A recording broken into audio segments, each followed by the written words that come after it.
Do you want to grow your arms using just dumbbells, but don't know where to start? Well, you're in the right place. Because in today's video, I'm breaking down everything you need to know to grow some big, juicy arms. Whether you've just got one pair of dumbbells or a full set, I've got you covered.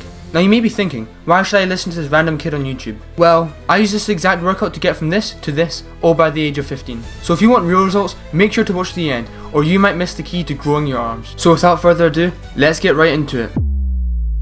The first thing I'll cover today is the actual arm workout itself, and then I'll teach you how to adjust that workout based on if you have access to multiple dumbbells or if you only have access to one pair. I will also cover what to do if the weights that you have are too heavy or too light. The workout I'll be covering targets the triceps, biceps, forearm and all three parts of the shoulder with a total of 6 exercises. Each exercise should be done between 8 and 12 reps with a 3-minute break in between with 3 sets. That basically means you'll do 8 to 12 reps, rest for 3 minutes, and then repeat that 3 times. The first exercise is bicep curls. They're a great exercise when done right. In the variation we're going to be doing today, we're going to do single arm bicep curls. I really like this one because it allows you to focus on each arm so you can train your biceps properly, and it minimizes swinging. Here's a side angle. As you can see, I'm focusing on each arm. And make sure not to swing.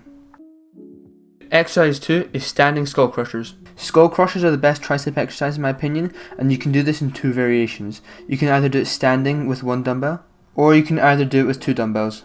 Try to make sure your back is as straight as possible. Exercise 3 will be front raise. Front raises are really good for targeting the front of the shoulder. It targets them very effectively, and same with the other exercises. Make sure your back's straight and you're not swinging. Exercise 4 will be lateral raise. Lateral raises is arguably one of the best exercises for your side delt. It's not as simple as just standing there and swinging your arms. You want to bend over slightly and you want to bend your arms, almost like you're flapping wings. Exercise 5 will be rear delt fly, probably the most awkward one. It is rear delt flies for the back of the shoulder. You want to make sure you're looking straight and your back straight and you're lifting your arms up, and you want to make sure you feel that in the back of your shoulder. And exercise 6 will be forearm flexion. And now for the forearm exercise, this is a mix between 2 different forearm exercises. I just combined them because it's easier. You want to go a little heavy on this. Flex your hand up and then turn it around and then curl it. This gives a great burn because you end up holding it for a long time while doing your set. Here's everything we've covered today, so make sure to screenshot it and save it for later. Now let's move on to adjusting the workout to suit your situation. If you have access to multiple dumbbells, this is great. Choose a weight that you can do for 8 reps, and over time you'll get strong enough to do 12 reps with that same weight. Then simply increase the weight so you can only do 8 reps again, and repeat this. This is called progressively overloading. What this does is it forces you to get stronger over time by increasing the weight, so you can easily track your progress and make sure you're getting stronger and bigger. Now for those of you who only have access to one set of dumbbells, things get a tiny bit more complicated. If your weight is too heavy for you, do as many reps as you can with that weight, and over time you'll become stronger and you'll eventually reach 12 reps. Now you may be thinking, how can you progressively overload without doing a crazy amount of reps? Well, the answer is simple. All you have to do is slow down the incline and decline while lifting. By slowing things down, your muscle has to work a lot harder to get the same amount of reps in. So, if your weight is too light, just slow things down.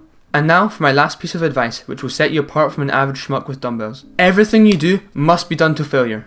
What I mean by this is that the last rep of your workout has to be extremely hard to do. If you're not struggling and training as hard as you can, what's the point? And finally, make sure to rest 48 hours before doing this workout again, because if you don't, your muscle won't grow as much because it won't be fully rested. Anyway, that's all for today's video. Please make sure to like and subscribe and comment if this video helped you. Anyway, thank you.